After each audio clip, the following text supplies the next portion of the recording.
Hello business partners! For today po, tuturuan ko kayo paano mag-send ng money to our GCash. Okay? So, punta lang po tayo sa ating system. And then, click po natin send money. And then, meron po doon GCash. Tapos, enter po natin GCash number. Then, enter po yung account owner, name ng account owner.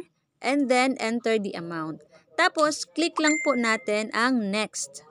Okay? So, meron po dyan makikita natin, merong charge na 1%. Okay? So, halimbawa, 290. So, mababawas sa eCash is 292. Enter password and then, meron pong OTP na isasend sa mobile number na naka-link sa account nyo. Alright? Tapos, enter lang po natin ang OTP and then click submit code. Okay, after nyan, meron po yung confirmation na na-send na po yung amount na pinadala natin to our GCash.